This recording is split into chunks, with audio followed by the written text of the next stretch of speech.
നമസ്കാരം. പ്രശസ്ത കായിക താരമായിരുന്ന ഷൂട്ടറും അതുപോലെ തന്നെ ഷൂട്ടിംഗ് കോച്ചുമായിരുന്ന ജസ്പാൽ റാണ അന്തരിച്ചു. മരിക്കുമ്പോൾ 49 വയസ്സായിരുന്നു അദ്ദേഹത്തിൻ്റെ പ്രായം. കഴിഞ്ഞ ഒളിമ്പിക്സിൽ 2 വെങ്കല മെഡൽ നേടിയ മനു ഭാക്കറിൻ്റെ പരിശീലകനായിരുന്നു അദ്ദേഹം. കൂടാതെ അദ്ദേഹം നമ്മുടെ രാജ്യത്തിന് വേണ്ടി നിരവധി മെഡലുകൾ കോമൺവെൽത്ത് ഗെയിംസിലും ഏഷ്യാഡിലുമൊക്കെ ആയിട്ട് സ്വർണ്ണ മെഡലുകൾ അടക്കം നിരവധി മെഡലുകൾ നേടിയ ഒരു പ്രശസ്തനായ കായിക താരമാണ് അദ്ദേഹം. ഈയിടെ സമയത്ത് ജർമ്മനിയിൽ ഏതോ ഒരു ഇവൻറ്റിൽ പങ്കെടുക്കാനായിട്ട് പോയ സമയത്ത് അവിടെ വെച്ച് അദ്ദേഹത്തിന് നെഞ്ചുവേദന ഉണ്ടായെന്നും തിരികെ അദ്ദേഹം ഡൽഹിയിലേക്ക് വരുമ്പോൾ ഫ്ലൈറ്റിൽ വെച്ചും അദ്ദേഹത്തിന് നെഞ്ചുവേദന ഉണ്ടായെന്നും അദ്ദേഹത്തെ ഉടൻ തന്നെ ആശുപത്രിയിൽ കൊണ്ടുപോയി നെഞ്ചുവേദന ഉണ്ടായി എന്നാണ് പറയുന്നത്. കുഴഞ്ഞു വീണു എന്നൊന്നും പറയുന്നില്ല. നെഞ്ചുവേദന ഉണ്ടായിട്ടാണ് എല്ലാ വാർത്തകളിലും ഉള്ളത്. അപ്പോൾ നെഞ്ചുവേദനയുമായിട്ട് അദ്ദേഹത്തെ നേരെ ആശുപത്രിയിൽ കൊണ്ടുപോയി. ആശുപത്രിയിൽ അദ്ദേഹത്തിന് ചികിത്സ കൊടുത്തു. അദ്ദേഹത്തിൻ്റെ ഏതോ ഒരു രക്തക്കുഴലിൽ ബ്ലോക്ക് ഉണ്ടായിരുന്നു എന്ന് പറഞ്ഞ് അവിടെ ഒരു സ്റ്റെൻ്റ് ഇട്ടു. സ്റ്റെൻ്റ് ഇട്ട ശേഷം അദ്ദേഹത്തിന് വീണ്ടും ഒരു സർജറി കൂടി ആവശ്യമായിരുന്നു എന്നും അത് സംഭവിക്കുന്നതിന് മുമ്പ് അദ്ദേഹം മരണപ്പെട്ടു എന്നുമാണ് പറയുന്നത്. സ്റ്റെൻ്റ് ഇട്ട ശേഷം അദ്ദേഹം സാധാരണ ആരോഗ്യത്തിലേക്ക് മടങ്ങി വന്നു എന്നും പറയുന്നുണ്ട്. പിന്നീട് അദ്ദേഹം ഉറക്കത്തിൽ ഹാർട്ട് അറ്റാക്ക് വന്ന് മരിച്ചു എന്നാണ് വാർത്തയിലുള്ളത്. ഇവിടെ ഈ സംഭവം നമ്മുടെ മുമ്പിലേക്ക് കുറേയേറെ ചോദ്യങ്ങൾ കൊണ്ടുവരുന്നുണ്ട്. ഈ ചോദ്യങ്ങളൊന്നും ഒരു മാധ്യമവും അഡ്രസ്സ് ചെയ്ത് കാണുന്നില്ല. ഇതിലൊന്നാമത്തെ ചോദ്യം, ജസ്പാൽ റാണയ്ക്ക് എങ്ങനെ ഹൃദ്രോഗമുണ്ടായി എന്നതാണ്. അദ്ദേഹം ഒരു കായിക താരമാണ്. നമുക്കറിയാം, ഒരു കായിക താരം വളരെ ചിട്ടയോടുകൂടി ജീവിക്കുന്ന വ്യക്തിയാണ്. പ്രത്യേകിച്ചും വളരെ വലിയ നേട്ടങ്ങളൊക്കെ കൈവരിക്കുന്ന കായിക താരങ്ങൾക്ക് ആരോഗ്യകരമായ ഒരു ജീവിതചര്യ കൂടിയേ തീരും. അതൊക്കെ അവർക്ക് പറഞ്ഞു കൊടുക്കാൻ നിരവധി വിദഗ്ധന്മാരും മറ്റുമൊക്കെ ഉണ്ട്. അപ്പോൾ വളരെ ചിട്ടയോടുകൂടി ശരിയായ രീതിയിൽ ആരോഗ്യം പരിപാലിച്ച് ജീവിക്കുന്ന ജസ്പാൽ റാണയ്ക്ക് 49ാമത്തെ വയസ്സിൽ ഹൃദ്രോഗമുണ്ടാവുകയും അദ്ദേഹം മരിച്ചു പോവുകയും ചെയ്തെങ്കിൽ അദ്ദേഹത്തിൻ്റെ ഹൃദ്രോഗത്തിൻ്റെ കാരണം എന്താണെന്ന് നമ്മുടെ നാട്ടിലെ വൈദ്യശാസ്ത്രവും സർക്കാരും പൊതുജനങ്ങളോട് പറയണം. കാരണം ഹൃദ്രോഗം പോലെയുള്ള പ്രശ്നങ്ങൾ ഉണ്ടാകാതിരിക്കാനായിട്ട് നമ്മൾ പാലിക്കേണ്ട കാര്യങ്ങളൊക്കെ ഉണ്ട്. ആ കാര്യങ്ങൾ മുഴുവൻ പാലിച്ച് ജീവിക്കുന്നവരാണ് കായിക താരങ്ങൾ. ഇല്ലെങ്കിൽ അവർക്ക് നേട്ടങ്ങൾ കൈവരിക്കാൻ പറ്റില്ല. അപ്പോൾ അതെല്ലാം കൃത്യമായിട്ട് ഒരു സാധാരണക്കാരനേക്കാളൊക്കെ മികച്ച രീതിയിൽ ആരോഗ്യം പരിപാലിച്ച് ജീവിച്ചിട്ടും അങ്ങനെയുള്ളൊരു വ്യക്തിക്ക് 49ാമത്തെ വയസ്സിൽ ഹൃദയാഘാതം ഉണ്ടാവുകയും അദ്ദേഹം മരണപ്പെടുകയും ചെയ്തെങ്കിൽ അദ്ദേഹത്തിൻ്റെ ഈ രോഗാവസ്ഥയുടെ കാരണം എന്താണെന്നുള്ളത് നമ്മളെല്ലാവരും അറിഞ്ഞിരിക്കേണ്ട ഒരു കാര്യമാണ്. ആരും അതേക്കുറിച്ച് പറയാത്തതുകൊണ്ട് ഞാൻ അനുമാനിക്കുന്നത് ഇതൊരു മെഡിക്കൽ ഇൻ്റർവെൻഷൻ മൂലമുണ്ടായ പ്രശ്നമാണെന്നാണ്. അദ്ദേഹത്തിൻ്റെ ജീവിതശൈലി കൊണ്ട് ഒരിക്കലും അദ്ദേഹത്തിന് ഇങ്ങനെ ഒരു പ്രശ്നം ഉണ്ടാവില്ല. എന്നാൽ അദ്ദേഹത്തിൻ്റെ ശരീരത്തിലേക്ക് ചെന്നിട്ടുള്ള ഏതെങ്കിലും മെഡിസിൻ, ഏതെങ്കിലും ഇഞ്ചക്ഷൻ, ഇവയ്ക്കൊക്കെ നിരവധി സൈഡ് എഫക്റ്റുകളുണ്ട്. അത്തരത്തിലുള്ള ഏതെങ്കിലും ഒരു മരുന്നിൻ്റെ പ്രശ്നം മൂലമാണോ ഇദ്ദേഹത്തിന് ഉണ്ടായത് എന്നുള്ളത് നമുക്കറിയില്ല. കണ്ടുപിടിക്കേണ്ടവർ കണ്ടുപിടിക്കേണ്ടതാണ്. ഈ അടുത്ത സമയത്ത് നിങ്ങൾക്കറിയാം, മരണപ്പെട്ട ഓസ്ട്രേലിയൻ ക്രിക്കറ്റ് ഇതിഹാസമായിരുന്ന ഷെയ്ൻ വോണിൻ്റെ മകൻ പറഞ്ഞു, എൻ്റെ പിതാവിൻ്റെ ജീവനെടുത്തത് കൊറോണ വാക്സിൻ ആണ്. വാക്സിനുകൾ അതിൻ്റെ ഫാക്ട് ഷീറ്റുകളിൽ തന്നെ പറയുന്നുണ്ട്, അപ്രതീക്ഷിതവും ഗുരുതരവുമായിട്ടുള്ള പ്രത്യാഘാതങ്ങൾ ഇതുമൂലമുണ്ടാകാം. നമ്മുടെ രാജ്യത്ത് കൊടുത്ത കോവിഷീൽഡിൻ്റെ ഫാക്ട് ഷീറ്റിൽ പറയുന്നുണ്ട്, രക്തം കട്ടപിടിക്കാനും പ്ലേറ്റ്ലെറ്റ് കൗണ്ടുകൾ കുറഞ്ഞു പോകാനും ഇത് കാരണമാകാം. അപൂർവം ചിലരിൽ മാത്രമാണ് എന്ന് പറയുന്നുണ്ടെങ്കിലും അത് സംഭവിക്കാം എന്ന് പറയുന്നു. അതിൻ്റെ പുറമെയാണ് പറയുന്നത്, ഇതൊന്നും കൂടാതെ ഗുരുതരവും അപ്രതീക്ഷിതവുമായിട്ടുള്ള പ്രത്യാഘാതങ്ങൾ ഇതുമൂലം ഉണ്ടാകാമെന്ന്. അപ്പോൾ ഇദ്ദേഹത്തിൻ്റെ മരണത്തിൻ്റെ പിന്നിൽ അത്തരത്തിലുള്ള എന്തെങ്കിലും മരുന്നുകളുടെ പ്രവർത്തനം ഉണ്ടായിട്ടുണ്ടോ എന്നുള്ളത് നമുക്കറിഞ്ഞുകൂടാ. അന്വേഷിക്കേണ്ടത് സർക്കാരാണ്. അല്ലെങ്കിൽ ആരോഗ്യത്തോടെ ജീവിച്ചിരുന്ന ഇദ്ദേഹത്തിന് എങ്ങനെ ഹൃദയാഘാതം ഉണ്ടായി എന്നത് അന്വേഷിച്ച് കണ്ടുപിടിച്ച് ജനങ്ങളോട് പറയാൻ ഇവിടുത്തെ മെഡിക്കൽ സയൻസിനും സർക്കാരിനും ഒരേപോലെ ബാധ്യതയുണ്ട്. കാരണം ഹാർട്ട് അറ്റാക്ക് ഒന്നും മരിക്കാതിരിക്കാൻ നമ്മൾ എന്താണ് ചെയ്യേണ്ടതെന്ന് നമ്മൾ അറിഞ്ഞിരിക്കണ്ടേ. ഇത്രയേറെ കൃത്യമായിട്ട് ആരോഗ്യമെല്ലാം പരിപാലിച്ച് ജീവിച്ച ജസ്പാൽ റാണയ്ക്ക്, അതുപോലെ തന്നെ നേരത്തെ പുനീത് രാജ്കുമാറിന് ഒക്കെ ഇത് സംഭവിച്ചെങ്കിൽ നമുക്കെങ്ങനെ വിശ്വസിച്ച് ജീവിക്കാൻ പറ്റുമെന്ന ചോദ്യമാണ് ഇവിടെ വരുന്നത്. രണ്ടാമത്തേത്, ഈ ജസ്പാൽ റാണ നെഞ്ചുവേദന വന്നപ്പോൾ ആശുപത്രിയിലേക്ക് പോയി. അദ്ദേഹം ആശുപത്രിയിലേക്ക് പോയില്ലായിരുന്നെങ്കിൽ എന്ത് സംഭവിക്കുമായിരുന്നു? അദ്ദേഹം മരിക്കുമായിരുന്നു. ഇപ്പോൾ ആശുപത്രിയിൽ പോയി അവരദ്ദേഹത്തിന് സ്റ്റെൻ്റ് ഇട്ടെന്നാണ് പറയുന്നത്. സ്റ്റെൻ്റ് ഇട്ട ശേഷമാണ് അദ്ദേഹം മരിക്കുന്നത്. ട്രീറ്റ്മെൻറ്റ് കിട്ടിയ ശേഷമാണ് മരിക്കുന്നത്. അപ്പോൾ അദ്ദേഹത്തിൻ്റെ മരണകാരണം ശരിക്കും ഹൃദയാഘാതമായിരുന്നോ അതോ ഇവരുടെ ചികിത്സയിലെ പിഴവായിരുന്നു? ചികിത്സാ പിഴവ് മൂലം ഇന്ത്യയിൽ എത്ര പേര് മരിക്കുന്നുണ്ടോ എന്ന് കേട്ടാൽ നിങ്ങൾ ഞെട്ടും. ലക്ഷക്കണക്കിന് ആൾക്കാരാണ് ഓരോ വർഷവും ചികിത്സാ പിഴവ് മൂലം നമ്മുടെ രാജ്യത്ത് മരിക്കുന്നത്. മറ്റൊരു കണക്ക് ഞാൻ വായിച്ചത്, ആശുപത്രിയിലേക്ക് പോകുന്നവരെക്കാൾ പോകാത്തവരാണ് കുറവ് മരിക്കുന്നത്. അതായത് ഒരു രോഗം വന്നു കഴിഞ്ഞാൽ ആശുപത്രിയിലേക്ക് പോകാതിരിക്കുന്ന ആൾക്കാർ പോയിട്ട് മരിക്കുന്നവരെക്കാളും എണ്ണത്തിൽ വളരെ കുറവാണെന്ന് ഒരു പഠനം ഞാൻ കണ്ടിരുന്നു. അപ്പോൾ നമ്മുടെ രാജ്യത്ത് ചികിത്സാ പിഴവ് വളരെയധികമായിട്ട് നടക്കുന്നുണ്ട്. ഇവിടെ ഇദ്ദേഹത്തിന് ചികിത്സ കൊടുത്തിട്ടാണ് ഇദ്ദേഹം മരിച്ചത്. അദ്ദേഹം ആശുപത്രിയിലേക്ക് പോയില്ലായിരുന്നെങ്കിൽ അദ്ദേഹം മരിക്കുമായിരുന്നെന്ന് ആർക്കെങ്കിലും പറയാൻ പറ്റുമോ? പറയാൻ പറ്റില്ല. ചിലപ്പോൾ അദ്ദേഹം മരിക്കില്ലായിരുന്നു. അദ്ദേഹത്തിൻ്റെ ശരീരം തന്നെ അദ്ദേഹത്തിൻ്റെ ആ പ്രശ്നത്തെ ചിലപ്പോൾ മറികടന്നേനെ. എൻ്റെ വ്യക്തിപരമായ അനുഭവത്തിൽ എനിക്ക് 2 തവണ ഇതുപോലെയുള്ള വിഷയം ഉണ്ടായിട്ടുണ്ട്. ആ 2 തവണയും ഞാൻ ആശുപത്രിയിലേക്ക് പോയില്ല. 2ഉം ദുബായിൽ വെച്ചാണ് ഉണ്ടായത്. ഒരിക്കൽ, അതായത് എൻ്റെ ഓർമ്മ ശരിയാണെങ്കിൽ 2005-ലോ 2006-ലോ ആവണം, 2005-ലാണെന്നാണ് എൻ്റെ ഓർമ്മ. ഞാൻ ദുബായിൽ ജോലി ചെയ്യുന്ന സമയത്ത് ഞാനവിടെ ഞങ്ങളുടെ വീടിനടുത്ത് ഒരു വലിയ പാർക്കുണ്ട്. എല്ലാ ദിവസവും രാവിലെ 5 മണിക്ക് എഴുന്നേറ്റ് ആ പാർക്കിൽ പോയി ഞാൻ വ്യായാമം ചെയ്യും. ഓടുകയും ചാടുകയും അത്യാവശ്യം മറ്റുള്ള കാര്യങ്ങളൊക്കെ ചെയ്യും. 1 മണിക്കൂറോളം ചെയ്തിട്ടാണ് വീട്ടിൽ വന്നിട്ട് പിന്നെ ഓഫീസിലേക്ക് പോകുന്നത്. ഇങ്ങനെ ഞാൻ 1 വർഷത്തോളം കണ്ടിന്യൂസ് ആയിട്ട് ചെയ്യുമായിരുന്നു. അത് കഴിഞ്ഞിട്ട് എനിക്ക് നാട്ടിലേക്ക് വരാനുള്ള അവധി കിട്ടി. 30-40 ദിവസത്തെ അവധി ഉണ്ടായിരുന്നു. ഞാൻ നാട്ടിൽ വന്ന സമയത്ത് പിന്നെ വ്യായാമം മുടങ്ങി. നാട്ടിൽ വരുമ്പോൾ പിന്നെ നമുക്ക് മറ്റൊരു ജീവിതമാണല്ലോ. ആ 40 ദിവസവും ഞാൻ വ്യായാമം ചെയ്തില്ല. എന്നിട്ട് ഞാൻ തിരിച്ചു പോയിട്ട് മുറിയിൽ ചെന്ന് താമസമൊക്കെ ആരംഭിച്ചു. പഴയതുപോലെ രാവിലെ എഴുന്നേറ്റ് പാർക്കിൽ പോക്ക് വീണ്ടും ആരംഭിച്ചില്ല. അങ്ങനെ ഒരു ദിവസം ഞാൻ വൈകുന്നേരം ജോലി കഴിഞ്ഞ് ഓഫീസിൽ നിന്ന് വീട്ടിലേക്ക് പോകാൻ വേണ്ടി ഇറങ്ങുകയാണ്. ഇപ്പോൾ ദുബൈയിൽ ചെന്ന് കഴിഞ്ഞാൽ അവിടെ നല്ല ബസ് സർവീസാണ്. ഇഷ്ടംപോലെ ബസ്സുകളുണ്ട്, മെട്രോ ഉണ്ട്. യാത്ര വളരെ സുഗമമാണ്. അന്നത്തെ കാലത്ത് ബസ്സുകൾ വളരെ കുറവാണ്. 400-500 ബസ്സേ ഉള്ളൂ ദുബൈയിൽ ആകപ്പാടെ. അത് കൃത്യമായിട്ടൊന്നുമല്ല സർവീസ് നടത്തുന്നത്. തോന്നിയാൽ വരും, തോന്നിയില്ലെങ്കിൽ വരില്ല.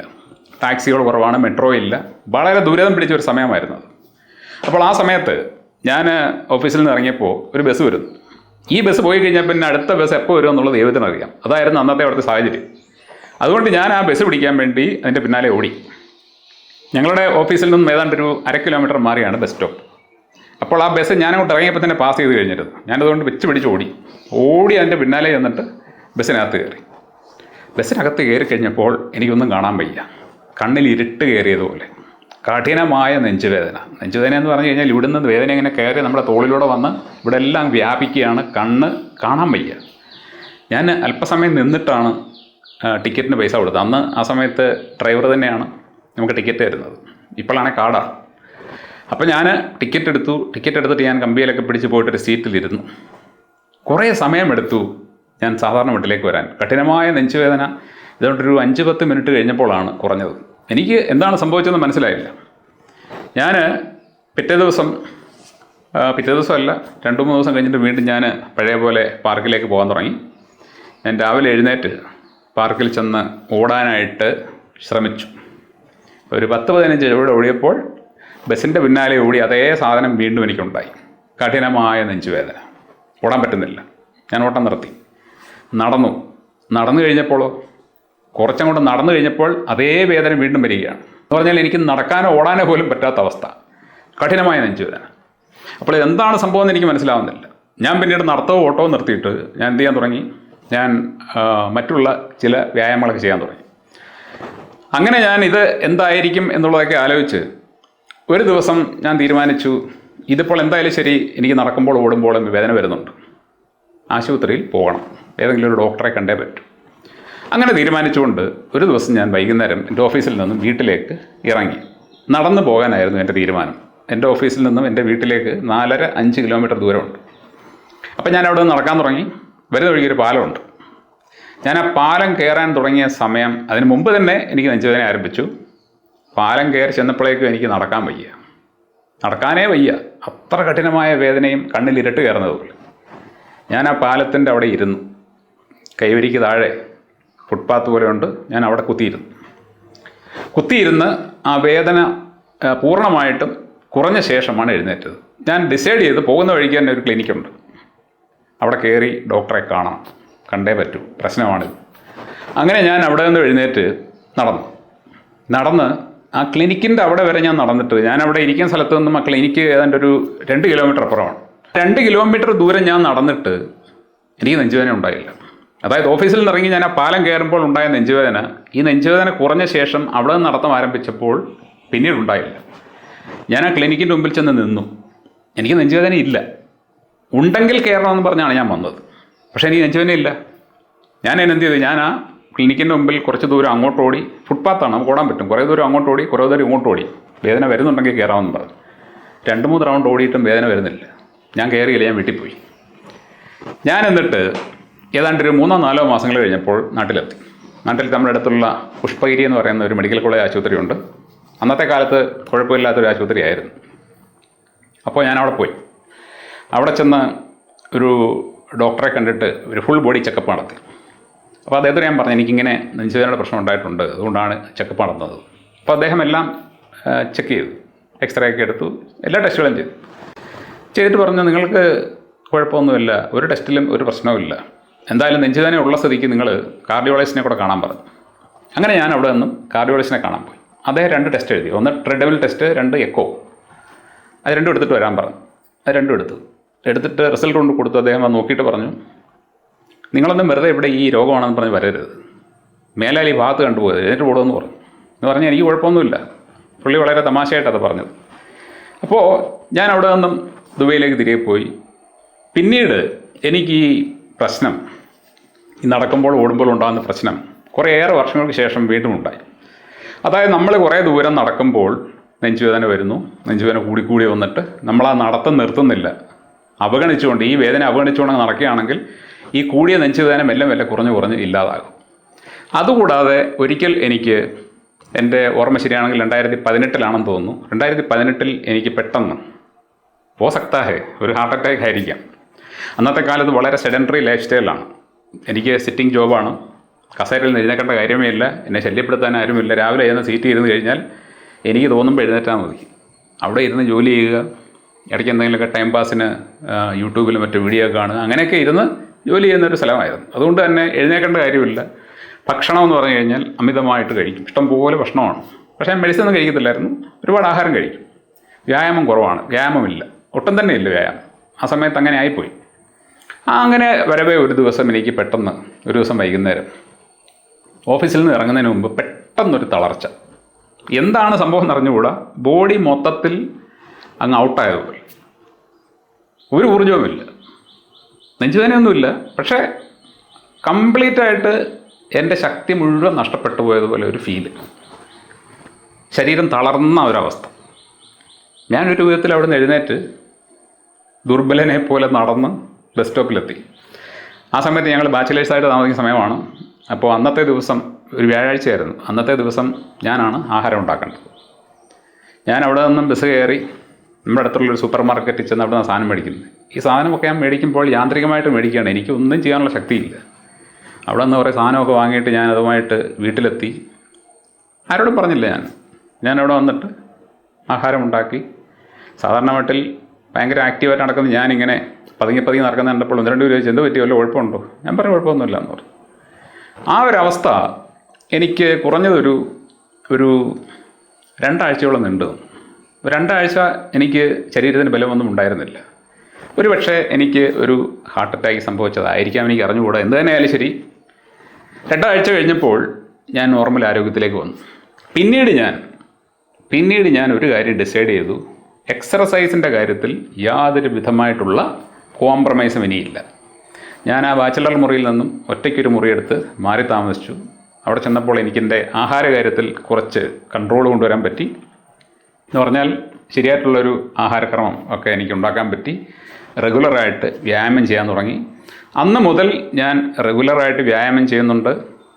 ആഹാരം, വേസ്റ്റായിട്ടുള്ള ജങ്ക് ഫുഡ്, വലിച്ചു വാരി തീറ്റ, ഇങ്ങനെയുള്ള കാര്യങ്ങൾക്കൊക്കെ നിയന്ത്രണം കൊണ്ട് ഞാൻ വയറ് നിറച്ച് ആഹാരം കഴിക്കും, ഇഷ്ടമുള്ളതെല്ലാം കഴിക്കും. ഇഷ്ടമുള്ളതെന്ന് പറഞ്ഞു കഴിഞ്ഞാൽ ഞാൻ നോൺ വെജിറ്റേറിയൻ കഴിക്കുന്ന ആളാണ്, അതിനൊന്നും യാതൊരു നിയന്ത്രണവുമില്ല. പക്ഷേ ഞാൻ ജങ്ക് ഫുഡ്, ബിസ്ക്കറ്റ്, നൂഡിൽസ്, ഇങ്ങനെയൊക്കെയുള്ള സാധനങ്ങളൊക്കെ പരമാവധി ഒഴിവാക്കും. വല്ല ഗതികെട്ട സമയത്തെങ്ങാണം എവിടെയെങ്കിലും പോയി ആരെങ്കിലും നിർബന്ധിച്ചു വല്ലതും കഴിച്ചെങ്കിലല്ലാതെ ഞാൻ കഴിക്കില്ല.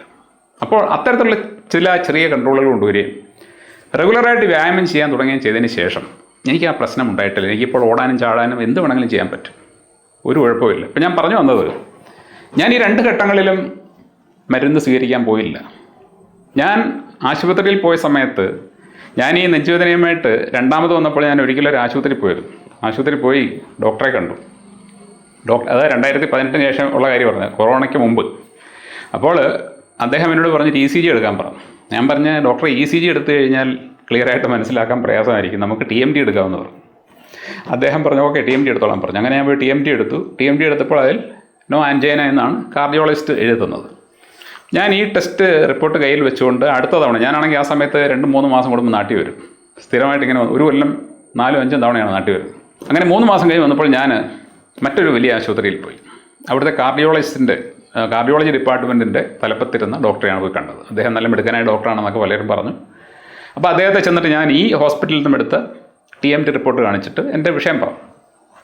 അദ്ദേഹം അത് നോക്കിയിട്ട് പറഞ്ഞു, ഞാൻ ഇതിനൊരു സെക്കൻഡ് ഒപ്പീനിയൻ എടുക്കാമെന്ന് പറഞ്ഞ് അദ്ദേഹത്തിൻ്റെ ഒരു ജൂനിയറെ വിളിച്ചിട്ട് നിങ്ങളിത് നോക്കിയിട്ട് നിങ്ങളുടെ അഭിപ്രായം എന്താണെന്ന് പറഞ്ഞു. പുള്ളിക്കാരൻ നോക്കിയിട്ടെന്ന് പറഞ്ഞു, ഇദ്ദേഹത്തിന് പ്രോബ്ലം ഉണ്ട്, ഹാർട്ടിന് പ്രോബ്ലം ഉണ്ട്. അവരെ അതിനകത്ത് നോ ആൻജൈന എന്ന് എഴുതിയിരിക്കുന്നത്, പക്ഷേ എൻ്റെ ഇവാലുവേഷൻ വെച്ചിട്ട് ഇദ്ദേഹത്തിനതുണ്ട്. അപ്പോൾ ഈ ഡോക്ടർ പറഞ്ഞ കണ്ടില്ലേ, എനിക്കും തോന്നി, അതുകൊണ്ടാണ് സെക്കൻഡ് ഒപ്പീനിയൻ എടുത്തത്. നിങ്ങൾക്ക് പ്രോബ്ലം ഉണ്ട്, അതുകൊണ്ട് ഒരു എക്കോ എടുക്കാൻ പറഞ്ഞു അവരുടെ ഹോസ്പിറ്റലിൽ നിന്ന്. അങ്ങനെ അവരുടെ ഹോസ്പിറ്റലിൽ നിന്ന് അദ്ദേഹം പറഞ്ഞതനുസരിച്ച് പോയിട്ട് എക്കോ എടുത്ത് അദ്ദേഹത്തിന് കൊടുത്തു കഴിഞ്ഞപ്പോൾ അദ്ദേഹം പറഞ്ഞു, എക്കോയിൽ കുഴപ്പമൊന്നുമില്ല, പക്ഷേ നിങ്ങൾക്ക് കുഴപ്പമുണ്ട്, മെഡിസിൻ കഴിക്കണം, ഇമ്മീഡിയറ്റ് ആയിട്ട് തന്നെ മെഡിസിൻ കഴിച്ചോളണമെന്ന് പറഞ്ഞ് എനിക്ക് കുറച്ച് മെഡിസിൻ കുറിച്ച് തന്നു. ഞാൻ വേണ്ടാന്ന് പറഞ്ഞിട്ട് അദ്ദേഹം കേട്ടില്ല, കഴിച്ചേ പറ്റൂ എന്ന് പറഞ്ഞു. അങ്ങനെ അദ്ദേഹം BP-ക്കുള്ളത്, കൊളസ്ട്രോളിനുള്ളത്, അങ്ങനെയൊക്കെ എന്തോ കുറച്ച് മരുന്നുകൾ കുറിച്ച് തന്നു. 3 മാസത്തേക്ക് ഉള്ള മരുന്നായിട്ടാണ് തന്നത്. അപ്പോൾ ഞാൻ ഫാർമസി കൊണ്ട് കൊടുത്തിട്ട് അവരോട് പറഞ്ഞ്, ഈ 3 മാസത്തേക്കൊന്നും എടുക്കണ്ട, നിങ്ങളൊരു ഒരാഴ്ചത്തേക്കുള്ള എടുത്താൽ മതി, ഞാൻ പിന്നീട് വേണമെങ്കിൽ വാങ്ങിച്ചോളാം എന്ന് പറഞ്ഞു. അയ്യോ സാറേ സമ്മതിക്കത്തില്ല, ഡോക്ടർ പ്രശ്നം ഉണ്ടാക്കുക അതെ എന്നൊക്കെ പറഞ്ഞ് അവർ ആ 3 മാസത്തെ കോഴ്സിനുള്ള മരുന്ന് എനിക്ക് തന്നു, ഒരു പൊതിയായിട്ട്. ഈ മരുന്നുമായിട്ടാണ് ഞാൻ ദുബായിക്ക് പോയത്. ആ മരുന്ന് ഞാൻ എൻ്റെ ദുബൈയിലെ ജീവിതം മതിയാക്കി നാട്ടിലേക്ക് വരുമ്പോഴും അവിടെ ആ പൊതി, അതിൻ്റെ റബ്ബർ ബാൻഡ് പോലും അഴിക്കാതെ കിടപ്പുണ്ടായിരുന്നു. ഞാൻ അതിൽ നിന്ന് ഒരു മെഡിസിനും കഴിച്ചില്ല, ഒരു ഗുളിക പോലും കഴിച്ചില്ല. കാരണം എന്നെ സംബന്ധിച്ച് ഒരു ആശുപത്രിയിലെ ഡോക്ടർ പറഞ്ഞു നിങ്ങളുടെ TMDയിൽ കുഴപ്പമില്ല. അതേ റിപ്പോർട്ട് നോക്കിയിട്ട് മറ്റൊരു ഡോക്ടർ പറയുകയാണ് നിങ്ങൾക്ക് കുഴപ്പമുണ്ട്. എന്നിട്ട് അതേ ആശുപത്രിയിൽ നമ്മൾ എക്കോ എടുത്തപ്പോൾ ആ എക്കോയിൽ കുഴപ്പമില്ലെന്നും ആ ഡോക്ടർ പറയും. അപ്പോൾ എനിക്കൊരു കാര്യം മനസ്സിലായി, എനിക്കങ്ങനെ ഇവർ പറയുന്ന പോലെ വലിയ പ്രശ്നമൊന്നുമില്ല. എനിക്ക് നെഞ്ചുവേദന ഉണ്ടായിട്ടുണ്ട്. തന്നെയുമല്ല, എനിക്ക് ഈ ഇംഗ്ലീഷ് മരുന്നുകളിൽ പണ്ട് തന്നെ, എൻ്റെ ചെറിയ പ്രായം മുതൽ തന്നെ എനിക്കെന്തോ വിശ്വാസമില്ല, താല്പര്യമില്ല. അതിന് കാരണം ചില ഡോക്ടർമാർ തന്നെയാണ്. മെഡിക്കൽ സയൻസിലെ തന്നെ ചില നല്ല ഡോക്ടർമാരാണ് അതിന് കാരണം. അവരെന്നോട് പറഞ്ഞിട്ടുണ്ട്, മരുന്നുകളൊക്കെ രോഗം മാറാൻ കൊടുക്കുമെങ്കിലും മിക്ക മരുന്നുകൾക്കും സൈഡ് എഫക്റ്റുകളുണ്ട്. അപ്പോൾ അതുകൊണ്ട് നമ്മൾ പരമാവധി മരുന്നുകൾ കുറച്ചേ കഴിക്കാവൂ എന്ന് എൻ്റെ അടുക്കൽ പറഞ്ഞത് മോഡേൺ മെഡിസിനിലെ തന്നെ ചില ഡോക്ടർമാരാണ്. ആ അറിവ് പിന്നെ കുറേ കഴിഞ്ഞപ്പോൾ നമുക്ക് കൂടി മരുന്നില്ലാതെ എങ്ങനെ ജീവിക്കാം എന്നുള്ളൊരു ചിന്തയിലേക്ക് വന്നത് പിന്നീടാണ്. എന്തായാലും ശരി, ഈ 2 ഘട്ടങ്ങളിലും ഞാൻ മെഡിസിൻ കഴിച്ചില്ല, ഏതെങ്കിലും മെഡിക്കൽ ട്രീറ്റ്മെൻറ്റിന് വിധേയപ്പെട്ടില്ല. എന്നാൽ ഇവിടെ ശ്രീ ജസ്പാൽ റാണ, അദ്ദേഹത്തിന് നെഞ്ചുവേദന വന്നപ്പോൾ അദ്ദേഹം ആശുപത്രിയിലേക്ക് പോയി ട്രീറ്റ്മെൻറ്റ് എടുത്തു. ആ ട്രീറ്റ്മെൻറ്റിനെ തുടർന്നാണ് അദ്ദേഹം മരിച്ചതെങ്കിൽ അദ്ദേഹത്തിൻ്റെ മരണവും ആ ട്രീറ്റ്മെൻറ്റും തമ്മിൽ എന്തെങ്കിലും ബന്ധമുണ്ടോ എന്നുള്ളതും അന്വേഷിക്കപ്പെടേണ്ടതാണ്. തീർച്ചയായിട്ടും ഞാൻ സംശയിക്കുന്നു, അദ്ദേഹം ആശുപത്രിയിലേക്ക് പോകാതെ വിശ്രമിക്കുകയും അദ്ദേഹം കുറച്ച് നല്ല രീതിയിലുള്ള ഭക്ഷ്യവസ്തുക്കളൊക്കെ കഴിക്കുകയും ചെയ്തിരുന്നെങ്കിൽ അദ്ദേഹത്തിൻ്റെ ശരീരം തന്നെ അദ്ദേഹത്തിൻ്റെ പ്രശ്നത്തിനെ മറികടന്നേനെ.